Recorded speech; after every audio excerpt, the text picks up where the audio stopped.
We have a pretty good number of images, 65 entries into the competition.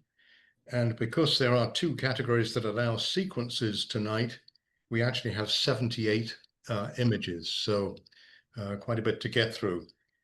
And Lisa, if you need to take a break at any point, or if, we can certainly do that. So anyway, let me just start by giving a brief introduction to our judge.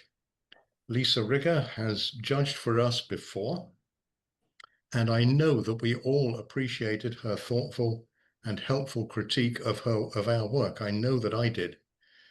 She is a fine art photographer, and she brings to her judging not only understanding of technical skills, but also a trained artistic eye so that she can teach us how to improve the artistic and visual impact of our work. And I'd really encourage you just to Google her name, add the word photographer at the end of it, and see what you come up with, because there are some galleries you will find which are full of the most gorgeous artistic images that Lisa has produced. So welcome to the club again, Lisa. In just a minute, I'll be sharing my screen, and then I will go through all the images and I'll read out the titles. You'll give your commentary, and then when you're done, say next image or something, and we'll move on to the next one. When you've given all the critique, we will just go back quickly and run through all the awards for the evening. Okay, so let me try and share my screen.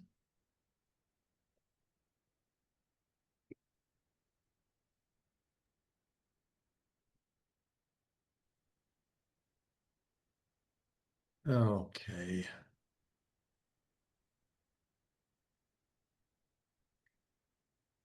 All right, and just show.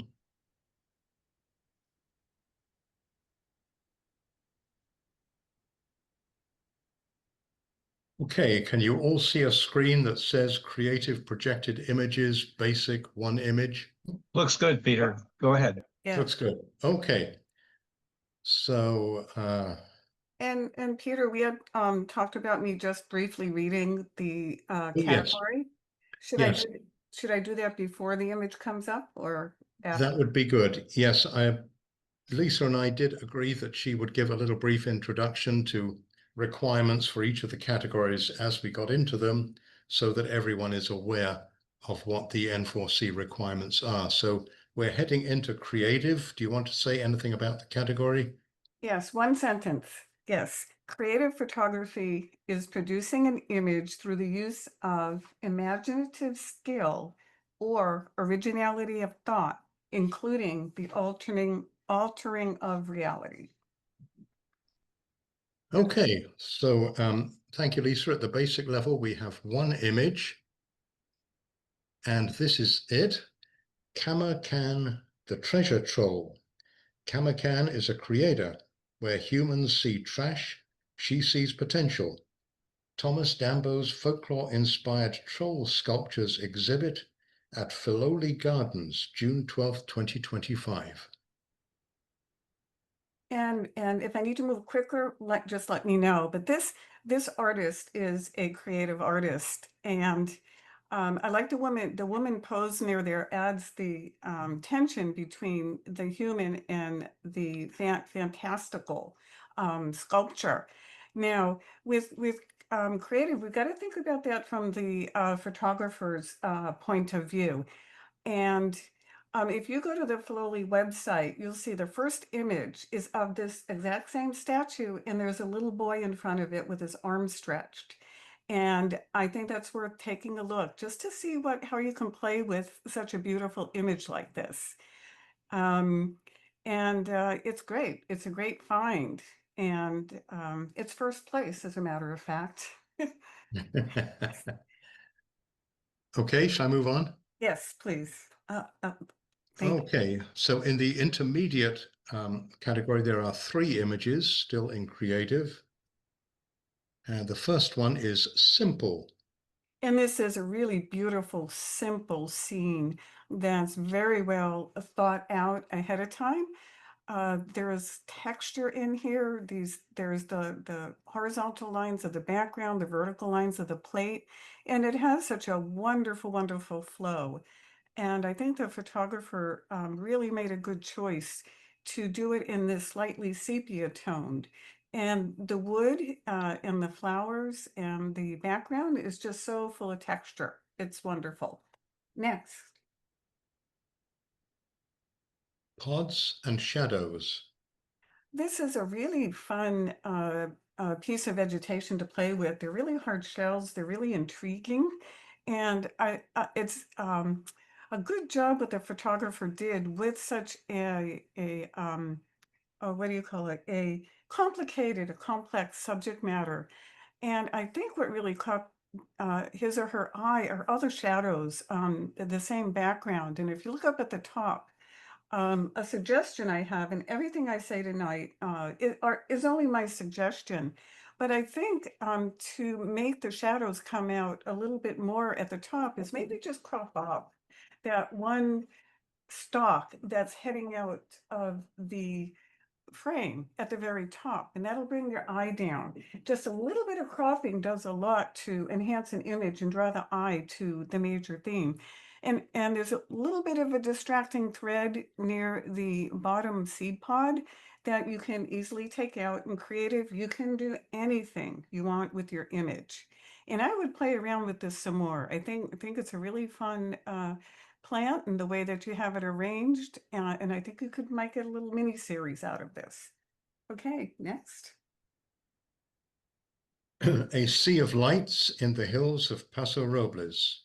And again, this is a wonderful a photograph of all the lights in this part of the area down in Paso Robles.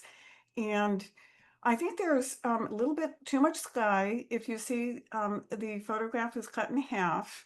So you don't need all that sky. And with less sky, our eyes will go to the beautifully colored lights. And I think the image maybe that's most intriguing to me is right in the middle, where you see that one tree surrounded by the four lights and the rays of lights going out to each edge. And I'd like to see more of that. I think that's a really neat pattern. And, maybe play with it and maybe just remove a couple of bit of the sides of the image. And again, it's all photographer's choice. Okay, next. Okay, I think there were no advanced level images, but there are two at the master's level. And the first one is Iris in stained glass.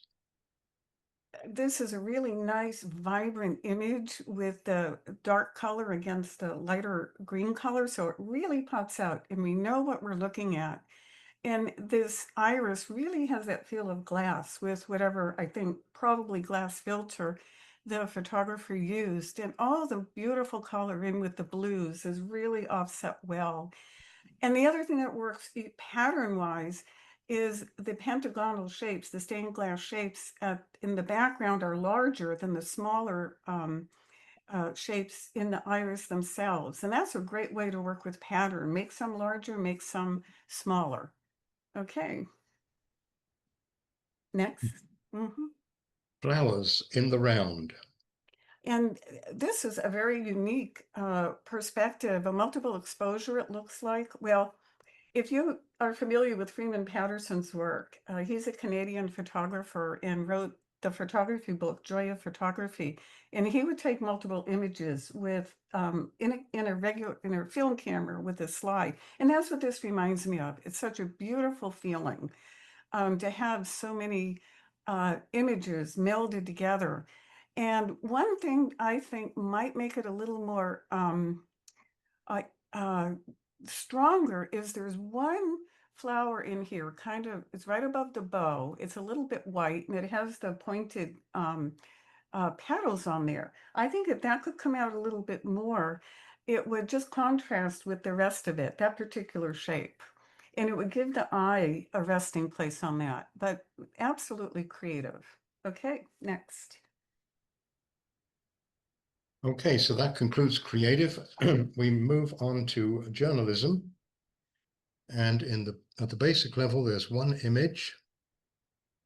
The Village's July the 4th Potting Gala, sponsored by Bella Vista Landscape Services, June 30th, 2025. Okay, and I'm just going to read just a bit about journalism. Think about it as you look at this image. Journalism entries shall consist of pictures with informative content and emotional impact, including human interest, documentary, and spot news. The journalistic value of the photograph shall be considered over pictorial quality. And this is certainly a documentary, a document photograph documenting the women at the table. And the potting is obviously over. So I'm not getting a sense of them potting, but what stands out for me and what makes me curious, so who are the rest of the women here? Is there any particular woman that might be in charge of the event that could have been put in the title? I mean, they seem like very important women at this event. And the fact that almost all of them have a flag really helps unify the image as well. So they've got wonderful expressions, you're close enough to them, and it makes a nice documentary and a little bit of a story.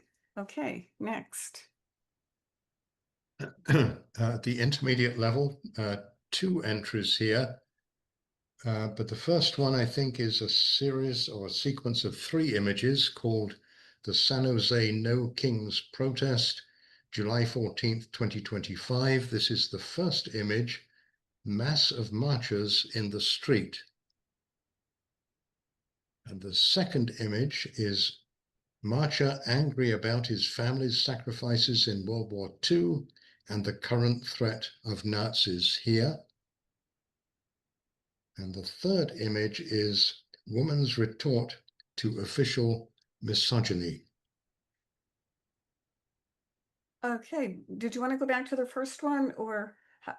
Yeah, okay, great.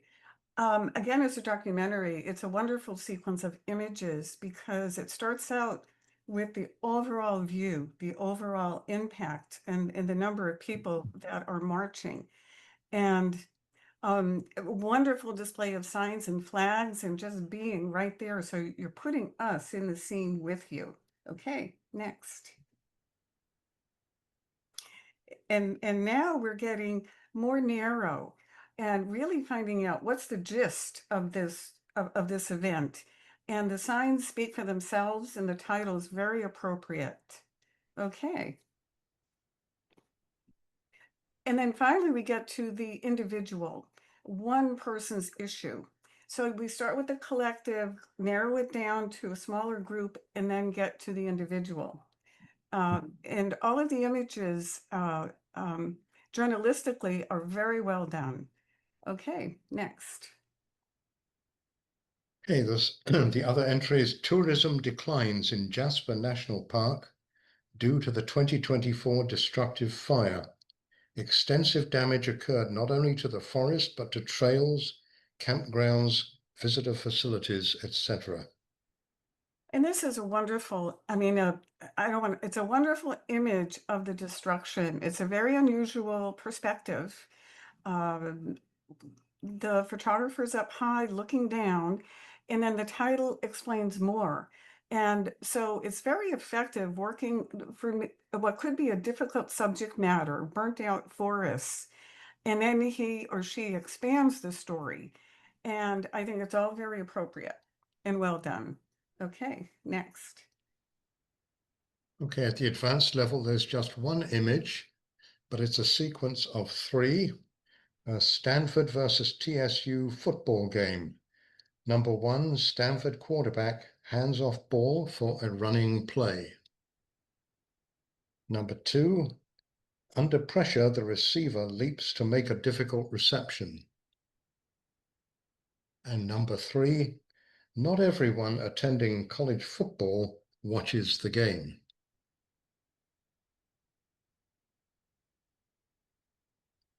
Okay, this is a great introduction to the football game.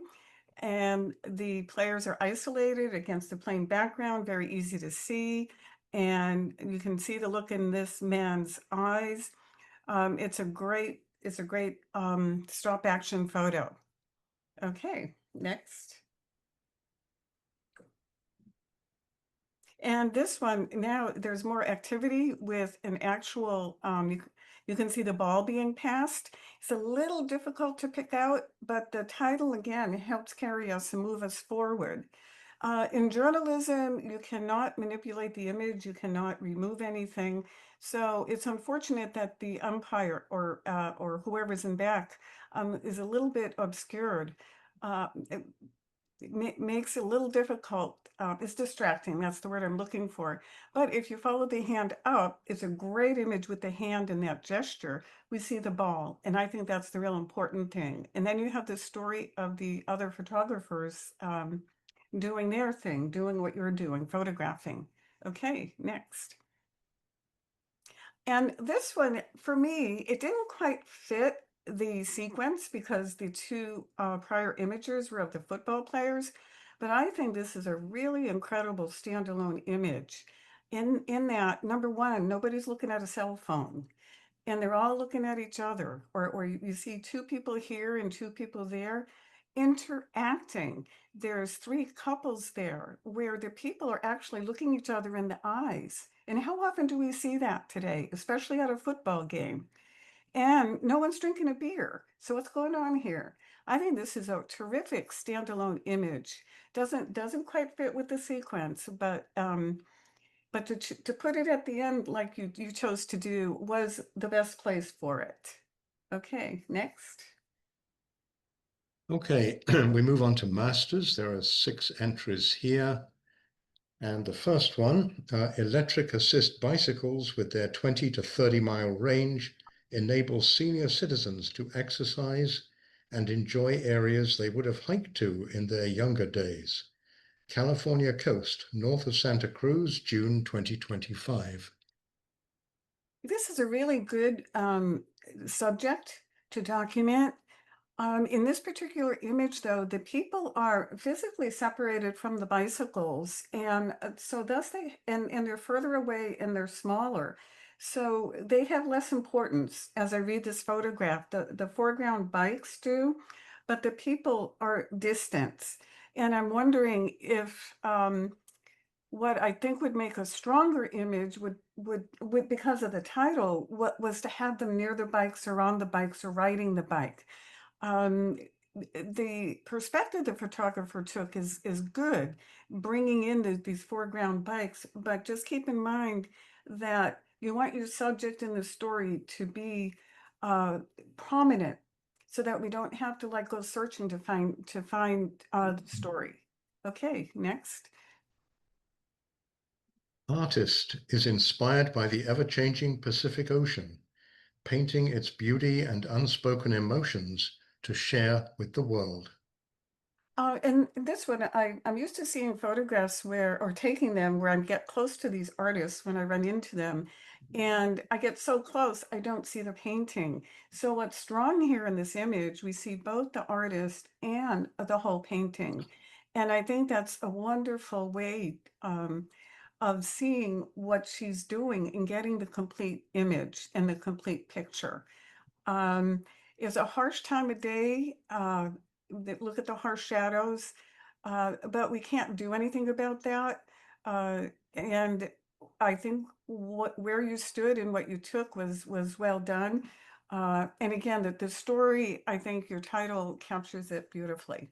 Okay, next. Okay, the next one is a sequence of 4 called Summer Solstice Jam. Number 1, fire performances take place at Arrington Lagoon at Dawes Park near the lakefront in Evanston, Illinois, celebrating the summer solstice yearly.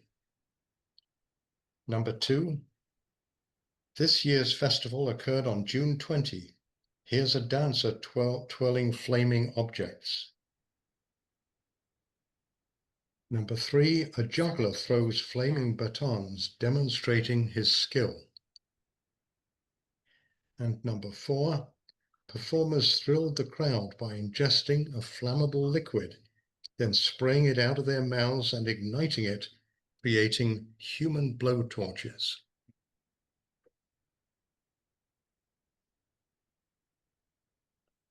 Okay, and again, we have a very good introduction to the event, to the summer solstice jam.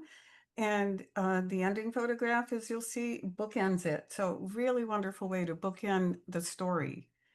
Okay, next. And then again, now we get really close up and we see the details. And this is a beautiful image. And notice that her foot is up. I think if her foot was not up, it would be not as strong of an image.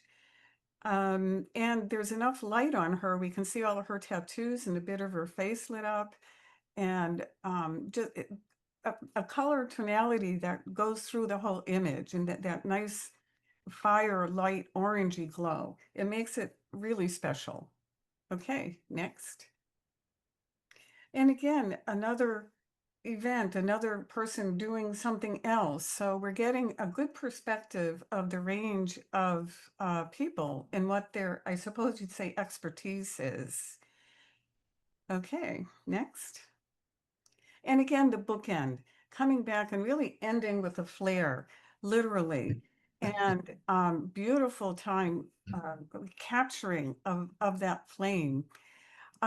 You may, in this particular image, we do have that overview. If you maybe removed a little bit off the right, it would bring this flame blower a little more closer to us, but that's a really minor thing. And then there's the other person there with the stilts as well. And it's just really fun. And I think there's a lot that can be done at a place like this. And even as I look at the two people, the flame blowers, you have a good image just the way that where their faces are as well. All right, next. Not an optical trick. Mexico City's grand buildings, like the nunnery next to the Lady of Guadalupe Shrine, slowly sink into the soft lake bed beneath in what is already an architectural disaster. Yeah, so we can see that tilt. At first I thought, oh, there's a perspective distortion, but that's not it at all. It's the tilting of the building. And it's a good perspective from which to take this image. And the fact that there are no clouds in the sky really helps because that blue is right against the sky. And blue and yellow being complementary colors really enhances the image. The one thing you might want to think about doing, there's over to the right, there's a green painted gate and a red wall. And then on the left-hand side, there's that trash barrel. And because it's against the rules to remove objects, you may want to think about just making a vertical panorama. And having that person walking where he is in the image is also very good timing. And just maybe make a little more of a panorama. Just cut off up to where that green fence is on the right. And you still really get that perspective of the building tilting. Okay, next. Hang on. Oh, yeah. Cars clear the track for the big trees and Pacific train as it runs through city streets in Santa Cruz, California, 9 miles total, from the redwood forest in Felton to the beach boardwalk. The first thing I wanted to see when I read the title was the forest. And so then I realized it's the curvature of the line of people that must have caught the photographer's eye because it's a beautiful curve going around the train. It's always great being on a train and it starts to take a curve and it makes um, a wonderful curve and makes the image much more interesting. If the people are, however, enamored of the city streets and all, they're tourists and they're new to the country, I would have liked to see more of the faces in what they're looking at. I just don't have a sense of what they're looking at in this image. But keep doing things like this, and maybe there's something you can do to accentuate that line of hats and then the people going down into the train. Okay, next. Okay, the next one is a sequence of 4 called the Telluride Balloon Festival. Number 1, on the first weekend in June each year, the main street in Telluride, Colorado hosts hot air balloons. The inflations take place while spectators watch. Number 2, the event attracts a crowd, allowing close-up viewing and picture-taking. Number 3, people can wander freely around the tethered, colorful balloons in a fun atmosphere. And number 4, a couple embraced by the glow of a flame being photographed. The man in the basket controls the gas jet, maintaining the hot air.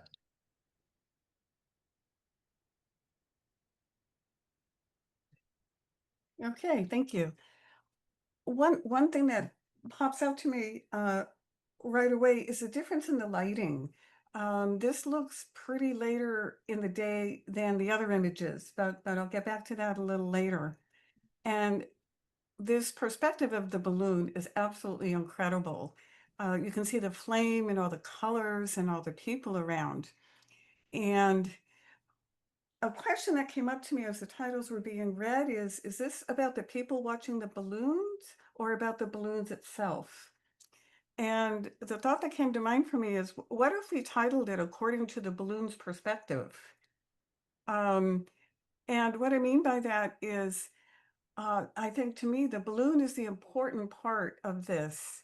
And yet in every title, the crowd is mentioned. So it's just a tension for me. What is more, the balloon or the people? But we'll go on to the next one. Okay, that's good. See, the event attracts a crowd, allowing close-up viewing and picture taking.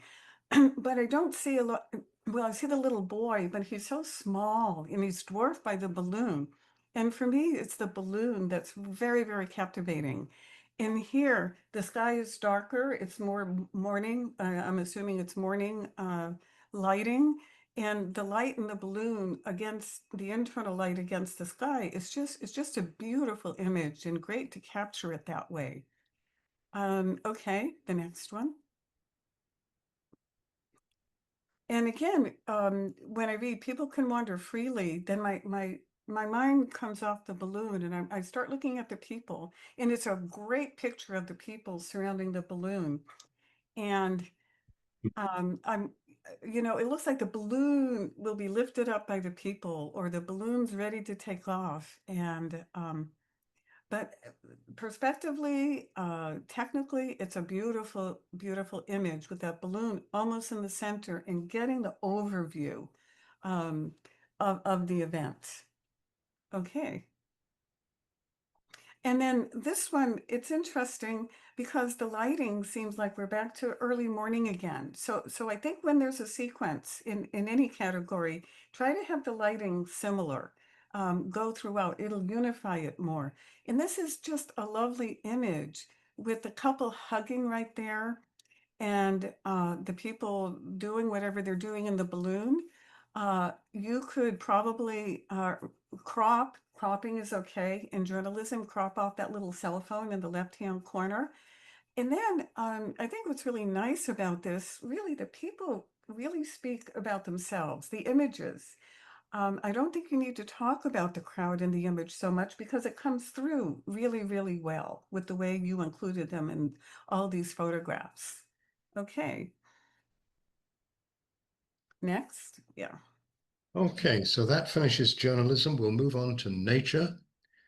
And you want to say anything about the category? Yeah, I'll just, yes, one thing about nature is that the informative and nature storytelling value of a photograph must be weighed more than the pictorial quality. So in other words, story is really important in nature. And the second thing is that techniques that enhance the presentation of the photograph without changing the nature story or the pictorial content or without altering the content are permitted. However, all adjustments must appear natural. So, so the storytelling is a lot of importance, and you can go ahead and do HDR, focus stacking, dodging and burning. but not other things that alternate the image. Okay, thank you. All right, 3 images in basic. While mom is out hunting, cubs hide in secluded areas for protection against predators. Masai Mara, Kenya. A really wonderful nature image. The one cub on the left is in focus, and the one in the back isn't, and that's not a problem. It's just really, really nicely set up. We have the environment, the photography zoned in on these particular cubs. You can see the eyes, the face, all the features of it. Being able to focus on that first cub was a good choice. Okay, next. Young male elephants trunk wrestle to establish dominance and test their strength. Masai again- Mara, Kenya. Sorry about that, Peter. That's Um, okay. And here's the story, and here's the action. And again, very well seen and very well photographed, close enough. We know what the subject matter is. We can feel that energy and see those tusks. And there's no extraneous information here. And even though the feet are cut off on the elephant on the left, that makes no difference to me. You've captured the most important part, and you've been able to keep the highlights with detail in the highlights. That's really hard. You must have had very harsh lighting there, a lot of light and shadow. So very well handled. Okay. Areola Max, banana slug, Big Basin Redwoods, November 22nd, 2017. It's a great photograph of a banana slug. How often do we even get to see these? The title is, for me, a bit general, and I'm just wondering if there's something you could have included about this slug, such as how does he move? Because I can see some sort of a foot there. How does he feed? What does he eat? Any little tidbit that you can put in for the story really helps the viewer learn more about the animal and about the slug and about the nature. So don't be afraid to look up a little bit and find out about this very unusual creature and what are their behaviors. You can always add that into the title. The image itself is really good. It takes up the whole, again, it takes up the whole area of the image. And it makes me wonder, what is he eating and how does he eat? Okay, thank you. Okay, we move on to intermediate. There are 6 images. And the first one is the Moralett's crocodile, also known as the Mexican crocodile, has 66 to 68 teeth when mature. It sheds its teeth regularly and replaces them up to 50 times per tooth. El Cora Crocodile Sanctuary, Mexico. Wonderful image, and the title fits so perfectly. I didn't know how many teeth this animal had. And even though it's a bit murky in the water, that's still okay. There's the reflection of it. The eye is sharp. Again, wonderful images here, really showing us the animal. And that's what we want to know about. And then I get curious about where was the photographer when he took this image? That's pretty darn close. People are getting pretty darn close, so they have really wonderful long lenses. Very well done, an appropriate title to the image. Okay, next. Mountain antelopes are frequently spotted walking along the highway in Jasper National Park. They are shedding their winter coats, as can be seen by their hind ends turning white. And again, that extra information, I might have overlooked their hind ends turning white, and that was very good to include in the title. It told me where to look. And very good representation of these animals.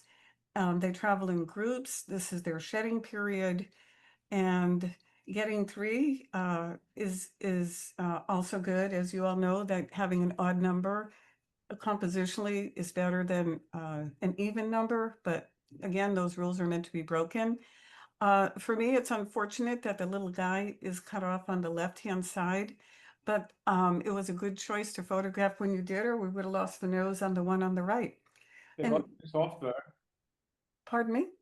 Okay, no, could everyone please mute themselves think it's aside from Lisa? Yeah, of course, it has software, Yeah, and it's fucking long, it was working just fine.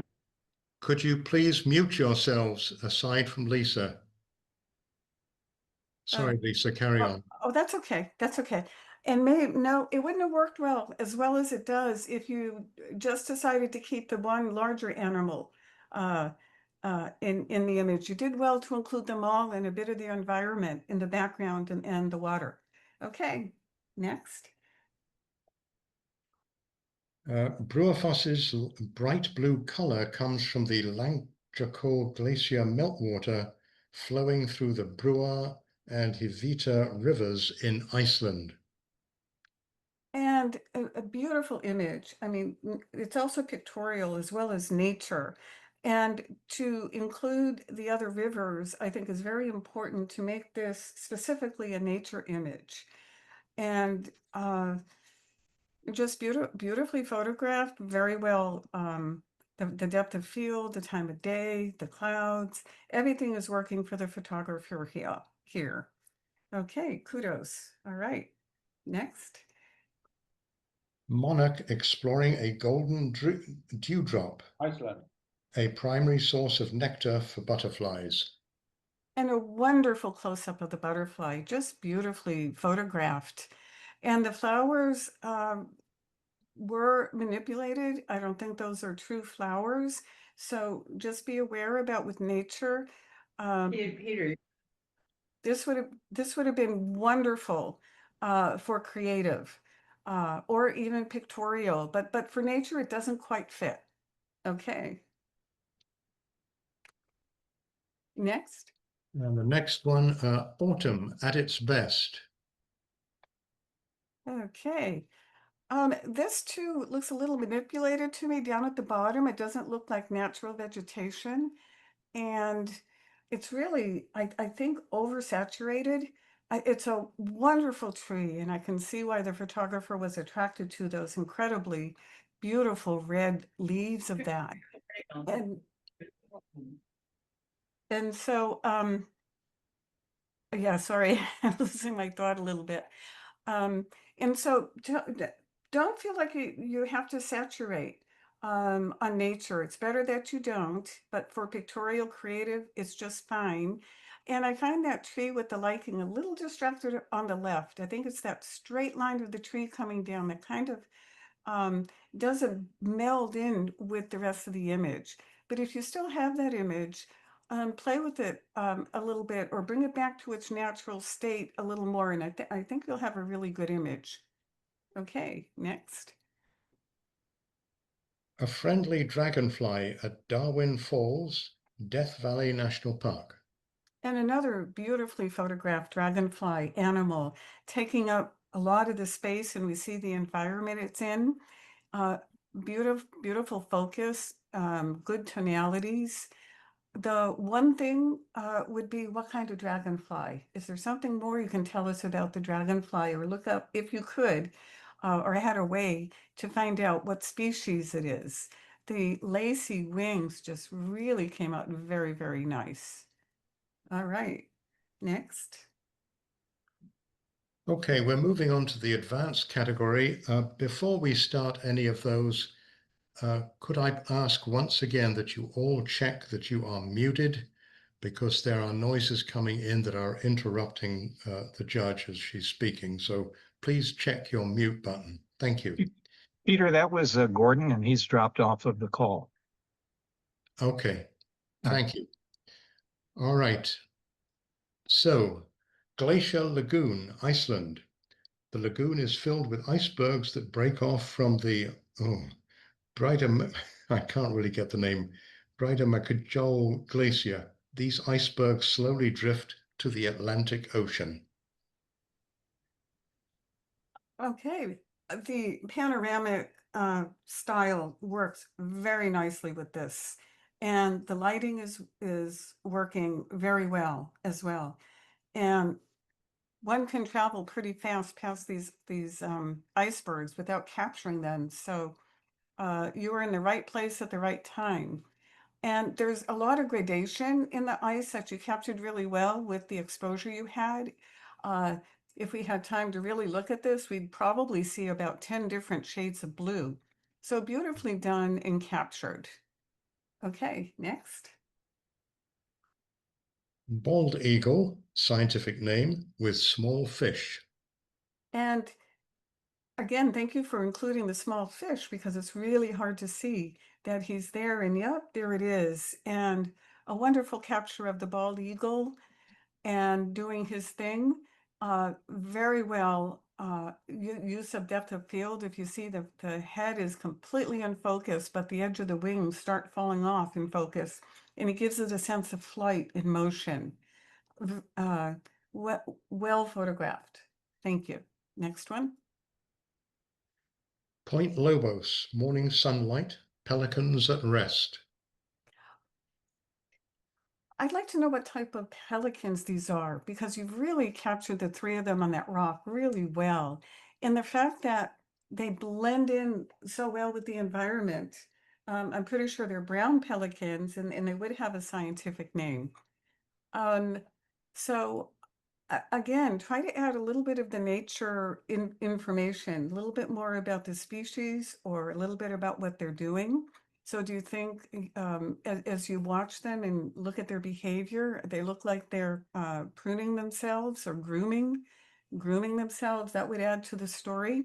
And I don't think you need the one out of focus on the bottom right because I right in the center is where the story is and the images. So don't be afraid to try to somehow make that part of the image more available to the viewer, maybe by a square format um, or somehow enlarging the image. But you've got a good story here, and then being on the rock and so merging into the background and into the environment makes for a really interesting photograph. Okay. African elephants feeding.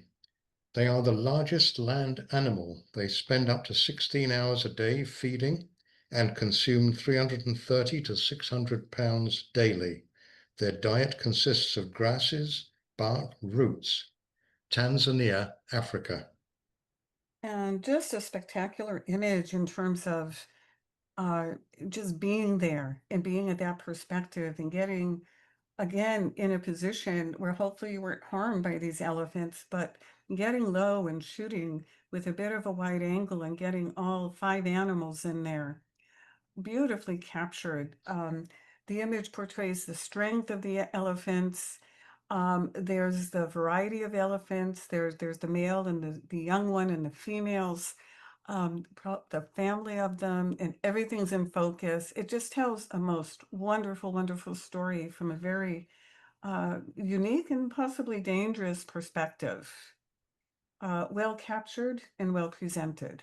Okay. Common loon with lunch for the chicks. And an adorable image. And the two chicks right there, beside, I'm assuming it's mom, is really tender. Um, Photographically, I think you do not need all of the water at the top, so you can play around, maybe crop off and get to the point that the loon is maybe right in the center of the image so that our eyes stay on the loon.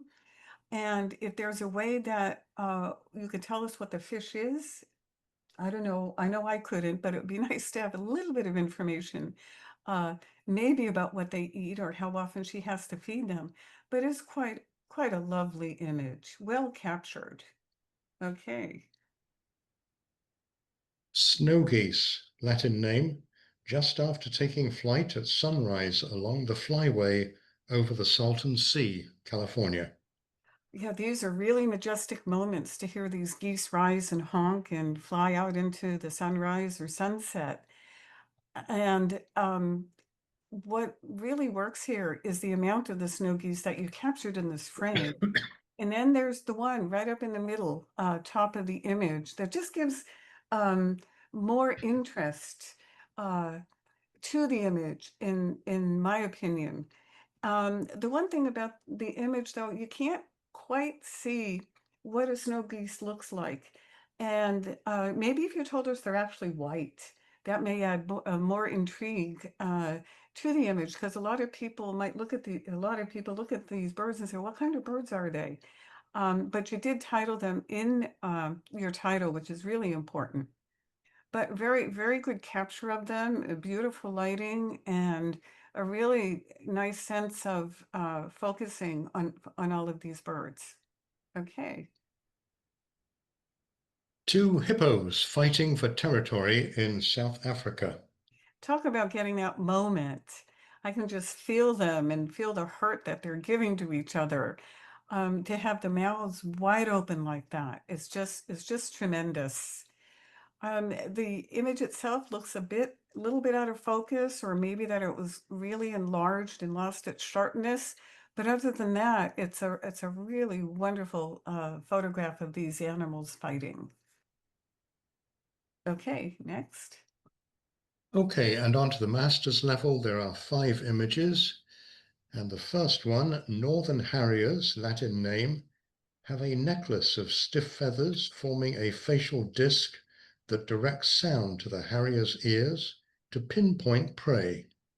This facial feature gives them an owl-like appearance. Well, I think we all can see the just most incredible glow of this bird, and the intensity and the description that the photographer gave of the harrier. A phenomenal to me. Just so well displayed, and a very unusual, to me, capturing of the way the wings are spread out as well. Just lovely, a lovely, lovely, lovely glowing image. Okay, next. Okay, the next one is a sequence of 4 about black skimmers, and the Latin name is given. Now, the black skimmers are long-winged birds with stark black and white plumage. They live in colonies and are energetic early or later in the day. Shoreline Park, Mountain View. Number 2. Black skimmers feed by lowering their long, narrow lower mandible into the water, skimming along until they feel fish. They are one of 3 skimmer birds on Earth that feed in this manner. Number 3. The bright red and black on their bills make them identifiable, even from a distance. When in flight, they can reach up to 20 miles per hour. And number 4, black skimmers enjoy engaging in aerial displays, soaring into the air, communicating during foraging flights, plus using vocalizations for courtships or alarms.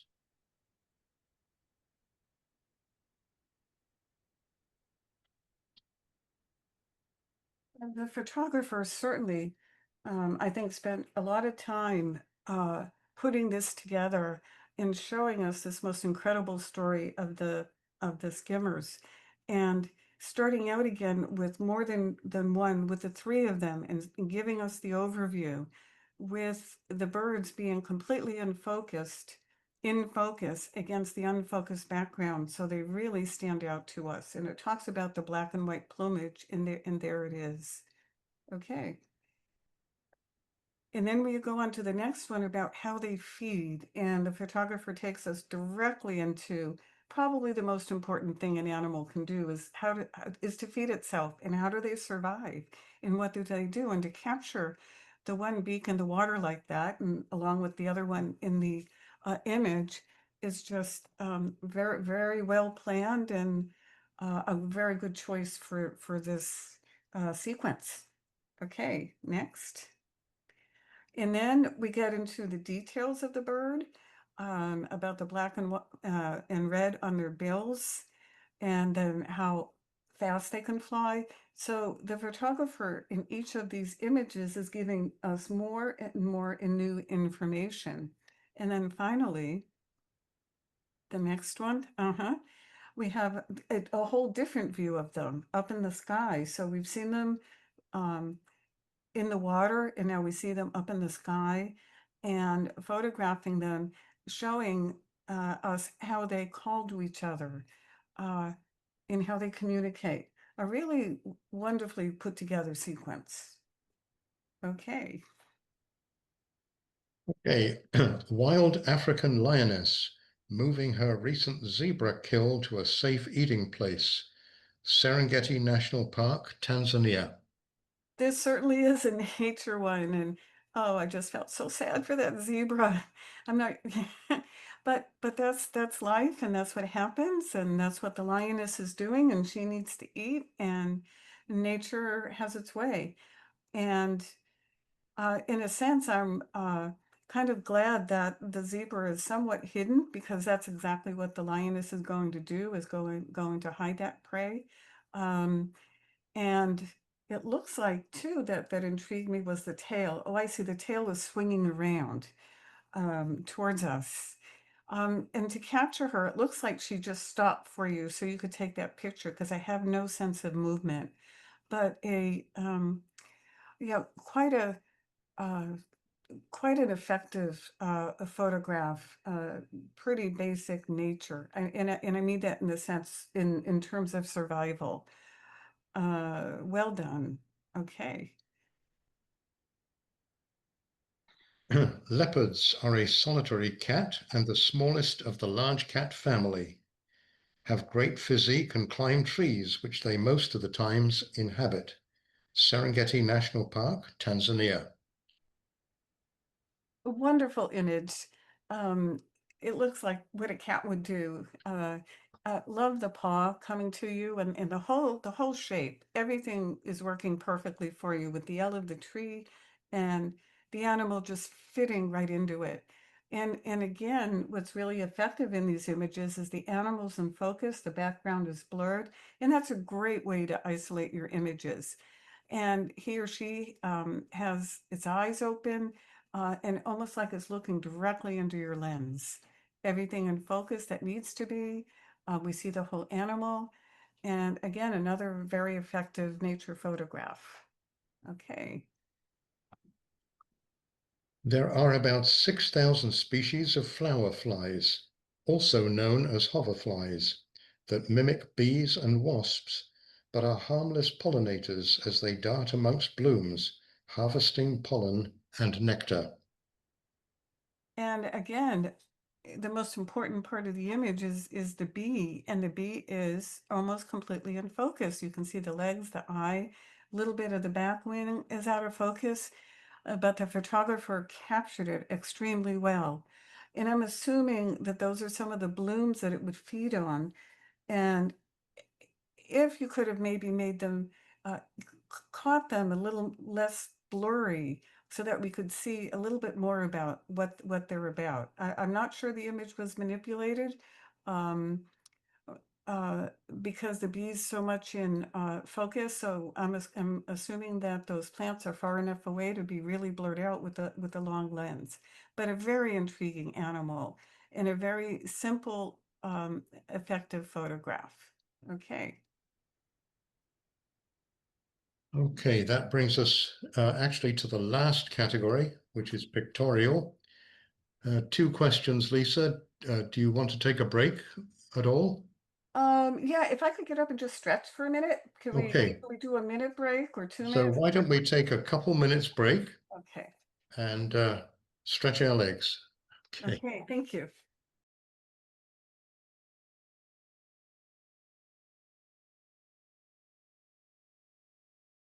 I think we've had about 4 minutes Mhm. now, um, so we'll kick things off again. And Lisa, did you want to say anything about the pictorial category? I do just one sentence for people. Pictorial photography is the use of the photographic medium as an art form. The emphasis is on interest, visual impact, composition, and technical excellence. Great, thank you. Mm-hmm. So, okay, we'll start out at basic. There is one image, and it is view of Lower Yellowstone Falls at Artist's Point. Yeah, that's just a lovely overlook and a lovely place. to take a beautiful picture of Yosemite, and you did. It's beautiful. And one thing that might accentuate the falls, and again, this is photographer's choice and just something to think about. And that is if you made a vertical panorama on pano and just going straight up without the two trees on the side, see if that makes more of a focus on the waterfall. Because the trees can be a bit distracting. They're so dark against the light rock face, but it's a great angle to take a photograph.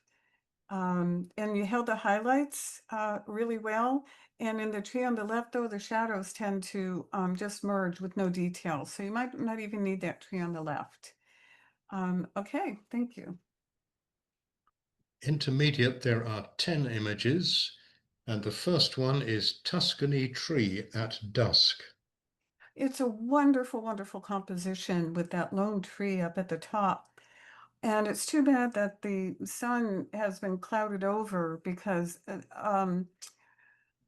there's just no light on the hills. And I think that that could have really made a difference here, especially with the yellow in the foreground. So I'm wondering if you could, if there's probably many ways that you can lighten up the foreground and give us more light to the image because it is pretty dark, even if it is dusk. And add some more brightness to the yellows and make them pop out. I think that would make it stronger. But again, just a lovely composition. Okay, next. Athabasca Falls, Jasper National Falls. Certainly a wonderful shutter speed to set for this particular image and get that lovely flowing of the waterfall. It reminds me of Minor White, who would photograph the water for many, many minutes, if not a lot longer at a time, and just get that whole mist and mysticism in his photographs. It looks like it's just a little tilted coming in on the left at the top of the water. Not too much, but you know, maybe you might want to move it to the right just a tad. But again, the water against the rocks is sharp in focus, and you have that tension between the stable rocks and the flowing water, and it's a very impactful photograph. Okay. Vestra Horn Mountain in southeast Iceland. And a wonderful, calm, quiet scene with the beautiful reflection. I think everything that's needed, the photographer has captured. There's beautiful lighting and shades of color in the foreground water. I'm not sure you need all of that bright sky in the middle. You may be able to may be able to crop down a little bit and crop out some of that brightness in the sky because our eyes always go to the brightest part of the photograph. But this is such a calm scene, and just the word serenity comes to mind. Just something that's very soothing for the soul. Okay, next. Tranquility on the shores of a Norwegian fjord. This is you did well with what you had to work with. The boats on the right are cut off, and I think that the boats would add a lot more to the feeling of tranquility. So I don't know if you could have stepped back and included all the boats in there, or used a wider angle lens, because the calmness of the scene and the tranquility comes through. But it feels very compacted to me, even though you show us the rest of the scene down to the left. And that yellow boat, it's very bright. So again, that my eye wants to keep going to that large area, that large light area. But the depth of field, the focusing, is spot on. Okay, next. McWay Falls Overlook at sunset. Another really good use of shutter speed to have the motion of the waves come up on shore and flow back in and create that beautiful pattern that you captured, and a little bit of an arch there in the water, and a little bit of a circle surrounding the rock. There's a lot of geometric elements in here. And of course, that beautiful orange sunset with the crepuscular rays just is like the final touch to the image. One thing you might want to think about is there's a few of the grasses in the foreground that merge into the water. You may or may not want to remove them, especially down to the left where you get more into the shadow area. And then, of course, with this curve, my eye goes around to the waterfall over to the left that you captured. So beautiful circular imagery and the roundness and that type of the circle, the roundness really, again, presents a sense of calmness and wholeness. Okay, next. December sunset. This, unfortunately, the house really needs to pop out more, and it's just where the sun is. It's a really difficult photograph to take when we're photographing right into the sun, and there's a little bit of a flare. But the lighting in the foreground, I think, is absolutely fantastic. And I think maybe that's what the photographer was really captivated by. So when we go out and photograph, um, I always ask myself, what am I attracted to? What part of the scene am I responding to? And then that's where I want to focus. And because I knew that it would be very difficult to shoot in the back with that front light, I mean, coming over, and that the house would be in such darkness, maybe some abstracts with just the lighting on the ground because there's such a glow right there. So a good try. Anyway, next. Vik, the southernmost village in Iceland. And I guess there's a couple of birds there too to the left. They're a little out of focus, but the purple lupin is really asking for our attention because it's foremost right in front of us. And unfortunately, being out of focus, it's distracting us from the church in the background. The church, I think, well, I guess one would have to, I would have to ask, is the lupin what you're photographing, or is it the church? Because there are two distinct parts of the scene. I don't see the village. And so if there were a way that you could have backed up to get the flowers in focus, or you just get the tops of them, or even just remove some of the bottom part, crop off a little bit, it might make the scene more balanced. And I think the two birds off to the left of the roof or airplanes, I think you could remove them as well because they're a little distracting. But the background in your depth of field is focused on the church and on the background, and I think that's where your best image is. Okay. Stuffed turkey. I had to look at this and then realized it really wasn't a real turkey because the title really helped give me that. But just a wonderful display um, of the closeness of the turkey with the catchlight, and the colors are really nice in the blues and the reds.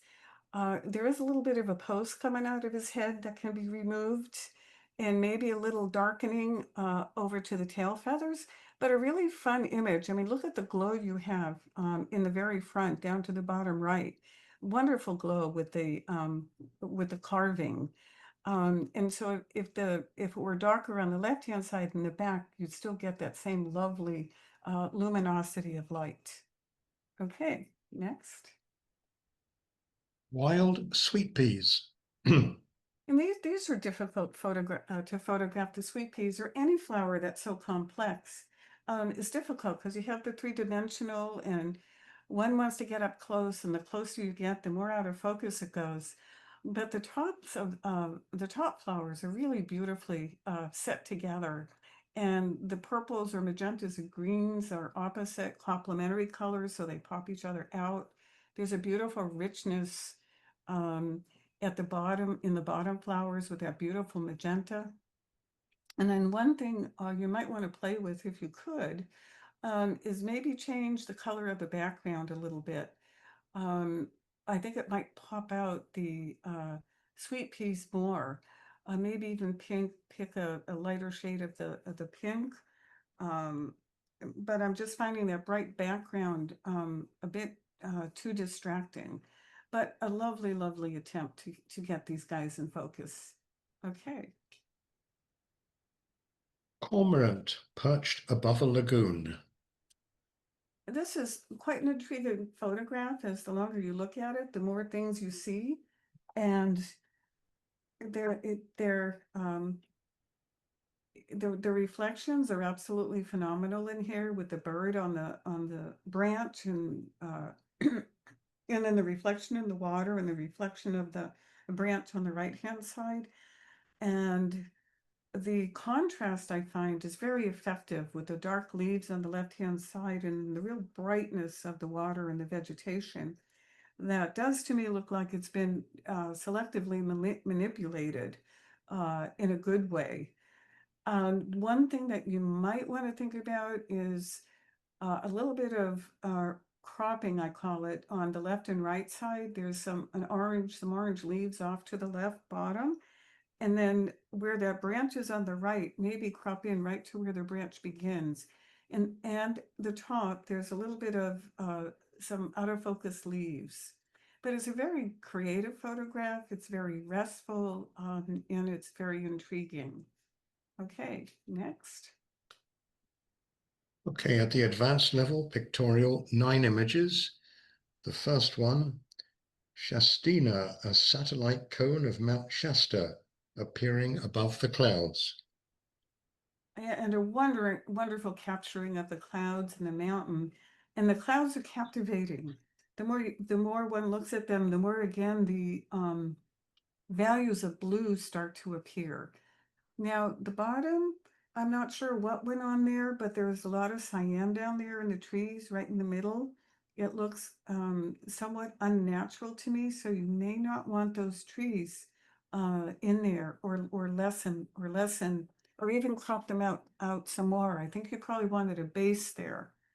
But that cyan just looks a bit unnatural and takes away from the rest of the beauty of the scene and all the textures of the clouds and the snow with the ripples in the snow. That part of the image is very strong. Okay, next. Fungus returning a fallen tree to its origins. And this could also be a nature story. It's in the pictorial. It fits in here very well. Just beautiful patterns and beautiful just patterns of color, shape that really draws the eye in. But for pictorial, the drop off in focus in the bottom left and the top right, I find distracting. And again, I wonder if maybe a square format or more of a square format to hone in on the fungi itself would make it a little more pictorial, or even get in really close and do some close-up of those beautiful rings of color in the species. There's a beautiful glow again, that luminosity on the wood that's also very attractive in the image. Okay, next. Man carrying rice grass to feed the cows. Arusha, Tanzania. He's great on that bicycle, and his expression is really intriguing to me. It's too bad there weren't more sun just to brighten up the whole thing, but we have to work with what we have. And one thing you might want to think about doing is at the top, you really don't need those wires in there. They're pretty easy to remove from a photograph. And in pictorial, you can do this. You can pretty much do whatever you want to an image. Or even crop some from the top to bring it down, to put the emphasis on him, because the image is pretty much cut in half, and we want him to be prominent. And the other thing that works really well in this image is the green of his hat. It matches the green of the environment, so that's an added bonus for this image. Okay, next. Summer fun. I always wonder where the photographer is when these surfing photographs are taken, because these are wonderful. And this in particular is another image that creates motion in a design, like the breaking wave goes up around him and makes that bit of a hook curve, keeps our eye in the image and on him. And I think the square format is really, really working here. But I wonder if just taking off a little more of the top uh, would allow us to even hone in on him even more. Maybe it's hard for me to point. uh, maybe about, oh, I would say 2, 3, 4, 5, about a sixth of the image. See, there's yeah, down a little bit more, maybe where that crest of yeah, right about there where that wonderful splash is coming up, because then it encloses him even more in this whole enclosure. And the glove he has on, that's just wonderful. Again, that glow just wants my attention, and his face, um, nicely shot and nicely composed. Okay. Uvas County Park. Searching for ladybugs, I came upon this. Quite a surprise. Did you find any ladybugs, I wonder? But reminds me so much of a fairy tale. It has that feeling, that wandering in the woods and coming up on a surprise. And compositionally, this is really nice. And the shutter speed the photographer used is perfect. It just gives that gorgeous glow to the water and the smoothness of the water. And then it is balanced by the texture and the stability of the rocks. It's just unfortunate there's no light going up on those rocks. And I'm wondering if just a few rocks here and there could be high lit, maybe dodged a little bit to lighten them up, and just help the eye go up there, up those stairs and over the bridge.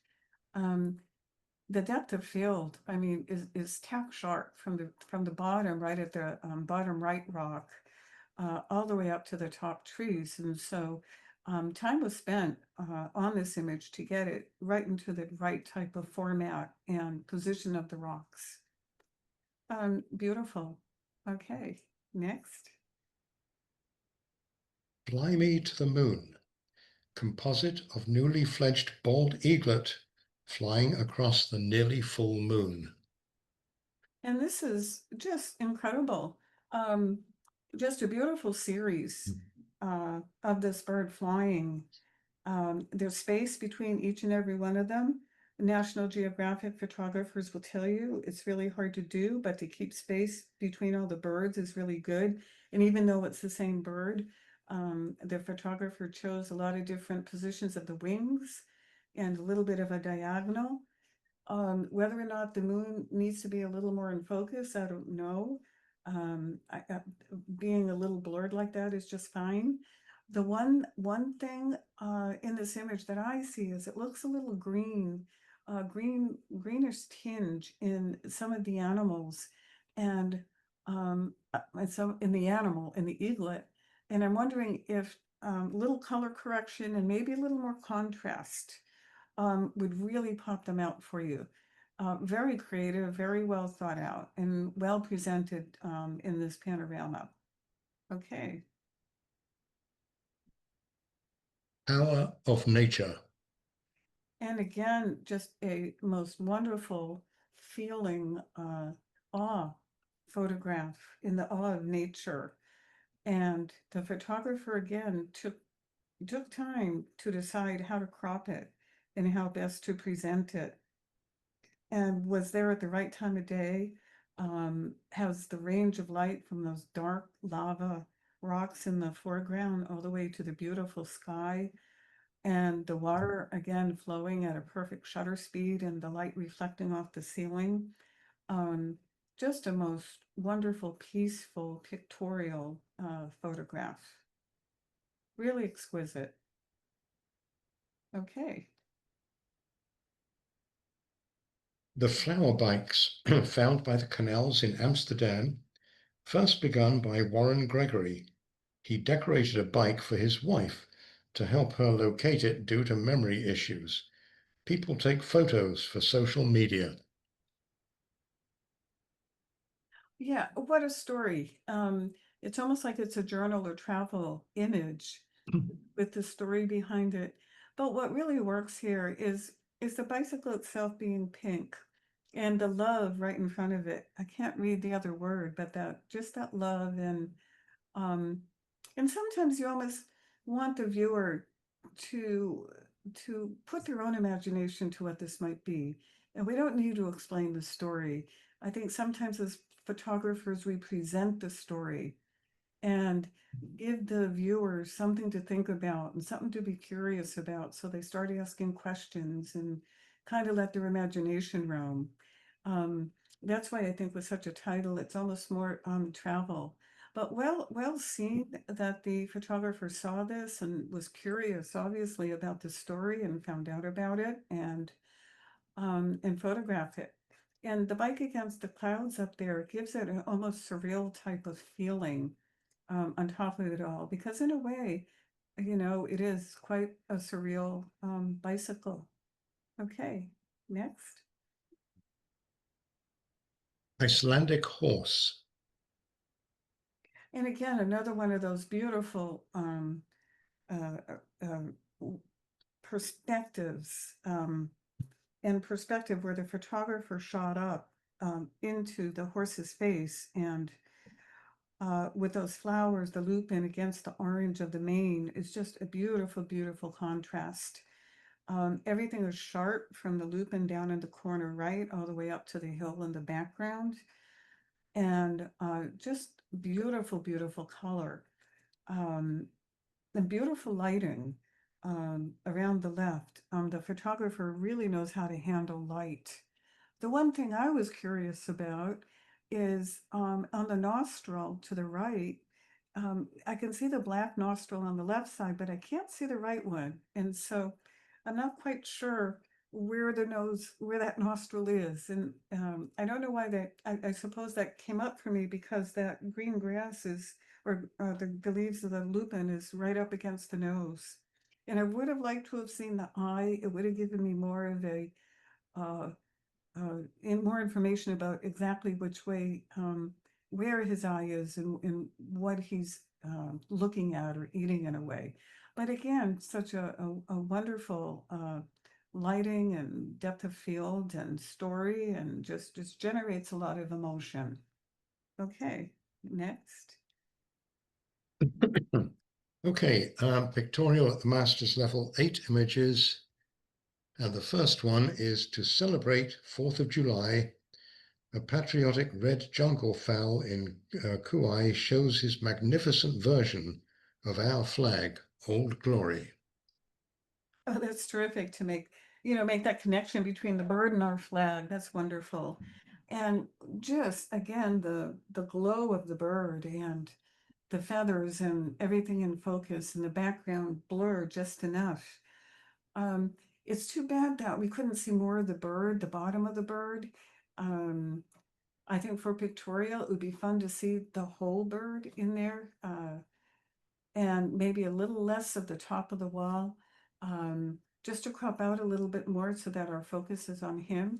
But you captured the bird, and we can see the red, white, and blue that you mentioned in the title, and it's just fantastic. Okay, next. The Old Rest. And this is such the Old Rest, it's the name on the door, but it's so fitting as a title for this photograph because I want to say an eeriness. I'm picking up the feeling of being in this place at that time of day with the cloud cover the way it is in that liminal space between day and night. The lighting is so well handled with the lamp light and then the light in the store and the light down in the brick house there. And again, the lighting on the road. So it's very good handling of the light. Um, it probably planning went in, where's the best place to take this image? It looks like it might have been a little difficult finding the right spot, but the photographer did not chop off those window boxes and lined up the edge of the camera right up onto the window frame. So very well thought out. Okay, next. Savannah sunrise and acacia tree in the Serengeti National Park, Tanzania.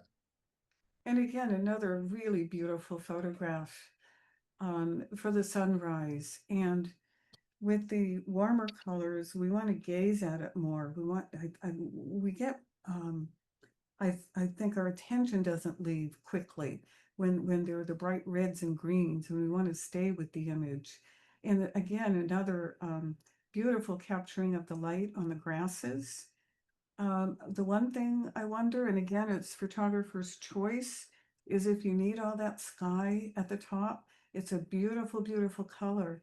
But I think if you remove some of the sky, then the middle area really pops up and can follow the light of the sun through the lower trees, sort of on the right. But such a wonderful feeling to this image. Okay, next. Footprints in the moonlight. And again, a wonderful use of the title. Uh, a viewer might not have been able to, might not have seen the footprints because their eyes go to the light, to the water down there. And it adds to the emotional impact of the story to see the footprints in there, whether they're human or animal, I don't think it really matters. And they also serve as a leading line and creates the beginning of a square, you know, one corner of a square as you follow the footsteps and then over to the bridge. And again, it's that wonderful time of day, that liminal space where it's not completely night, but the lights are on. And there's a glow coming up from the tower of the bridge up into the sky that's curious to me. I mean, I think it really adds to the image. And again, the lightness on the trees, that beautiful green, there's a separation in the different shades of green. And there's the light also going like a path of light going into the water, into the background. Well thought out, well done. The square cropping works beautifully with this. Okay, next. View looking up into a geometric skylight. A very unusual perspective, but very effective. And it's a good example of where one color with just a touch of a tertiary color can really add interest to the image. And again, you know, think about the shape, the circular shape, and that sense of wholeness that the circle brings and the spiral brings, because the leading lines are actually more a spiral leading up into the circle, sort of a mandala feeling. Nicely seen and great to take that photograph. And again, depth of field is very critical here. You can see how well, like on the two sides, the metal bar, there's about the same space all the way around, and in the top and the bottom, there's a little break in the circle. So again, another well-planned and well executed image. Okay. Blue girl. And again, another, when I say well-planned and well executed, the very fantastical, this particular image. The Blue Girl title, I was expecting to actually see a blue girl, but then I realized, oh, she's got the blue blouse. Okay, I get the title now. And the color combination was interesting to me because I see the magenta that looks like bougainvillea there. And then I couldn't figure out what the name of the other color was in the background and all. And I thought, I'm going to look up names for colors for the magenta family, the red family, and finally settled on salmon. It's a salmon color. And I say that because um, if you don't know the name of a color, it's really fascinating to look up all the names. Well, you could just go to the hardware store and see them all, I guess, too. But it's a beautiful blending of the colors, and then the blending of the girl going into the bottom of the image. And then there's the other flowers coming, growing up from the bottom. Very, very well, very creative, very imaginative. And she herself is just perfect right there in the middle, looking right at the camera. Just beautiful. Black fingernail polish and all. Okay, next. Ode to O'Keeffe. Again, another great title, because now we know what the photographer was following, and it's just fine to try to imitate other photographers or pay honor to them. And I think this is a really good example of really trying to capture that mystery of the O'Keeffe paintings. And again, using just two basic colors to do so. What intrigues me most about the image is the inside where it's more in focus and more tight. I find that as the image is going more out of the frame, the color's changing and it's getting softer. And the trailing of the colors I find takes me out of the frame, and I want to stay in that middle. So I'm wondering if maybe not having all of the petals lead out of the frame, but maybe having a couple, like the left and right bottom, not have the color coming out of the frame, so that I can stay and enjoy the richness of the center of the flower. Okay, but a really nice creative way of doing this. Okay, next. Sun-dappled aspen stroll. Yeah, I really get that feeling of that beautiful aspen, and in the midsummer, with the sun high and lots of deep shadows and shadow and brightness, and you really captured the tonality between the shade and the brightness of the path really well. And I almost feel like it's like a hopscotch sort of thing. And just it makes me want to just kind of skip down this little path and have a good time. So for such a simple scene taken in the middle of the day, it does elicit the sort of freedom and joy in me. And that's always good when a photograph does that. Okay, next. Well, we've come to the end. Oh my gosh, already? So,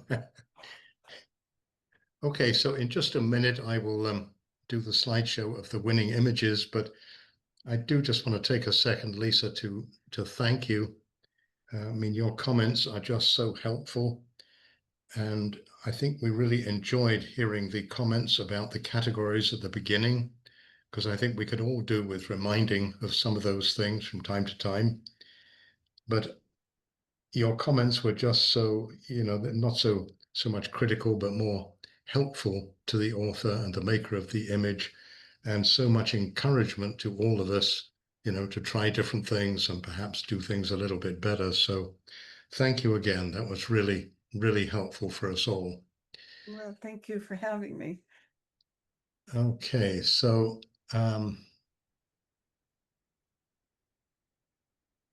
all right, so what we'll do then is we'll show the winning images. And remember, everybody, that if we only have a few images in a category at a certain level, then we cut back on the number of awards. So that will be why some of these awards look a little bit different. But the first place for the basic is Alice O'Neill's picture of the troll. I must say that I've been recently to Filoli and seen the trolls. They are well worth a visit. So anyway, that was her image there. At the intermediate level in creative, an HM to Camellia Brennan for the pods and shadows. Second place to Georgianne Howard for the Sea of Lights. And first place to Camellia Brennan for Simple. At the master's level, creative, 2 images. The Flowers in the Round was mine, got an honorable mention. And first place went to Mary Miller for the Iris in the Stained Glass. Journalism basic, 1 image, first place to Alice O'Neill for the Potting Gala. Intermediate, Honorable mention to Karen Kosmala for the Jasper National Park fire. And first place to Alan Lipton for his sequence on the No Kings protest. There was 1, 2, 3 in that sequence. Journalism advanced 1 award to Joel Pollack for the Stanford versus TSU football game. Sequence of 3. At the master's level in journalism, honorable mention to Mary Miller for the artist painting the Pacific Ocean. 3rd place to Mike Jablon for his balloon festival sequence. 2, 3, and 4. 2nd place to Rich James for the Not an Optical Trick in Mexico City. And 1st place to Mike Jablon for the Summer Solstice Jam, the sequence of 4, 2, 3, 4. Okay, on to nature in basic. There are 3 awards. An honorable mention to Alice O'Neill for the banana slug. 2nd place to Tom Nice for the cubs hiding in secluded areas. And 1st place also to Tom Nice for the young male elephants trunk wrestling. Nature intermediate. Honorable mention to John Trudeau for the dragonfly. 3rd place to Jane Wong for the bright blue color coming from the glacier into the river. 2nd place to Karen Kosmala for the mountain antelopes. And 1st place to Nancy Walters for the crocodile. Nature advanced. Honorable mention to Tom Yin for the bald eagle. Another honorable mention to Cy Gelman for the 2 hippos fighting. 3rd place to Tom Yin for the loon. 2nd place to Kathy Bakley for the glacier lagoon in Iceland. And 1st place to Marilyn Murata for the African elephants feeding. At the master's level, still in nature, honorable mention to Ernie Murata for the leopard. Honorable mention to Rich James for the flower flies. 3rd place to Ernie Murata for the lioness. 2nd place to Linda Koski for the northern harrier. And 1st place also to Linda Koski for the black skimmers sequence. 1, 2, 3, 4. And finally in basic, finally pictorial in basic, 1st place to Tom Nice for the falls at Artist Point.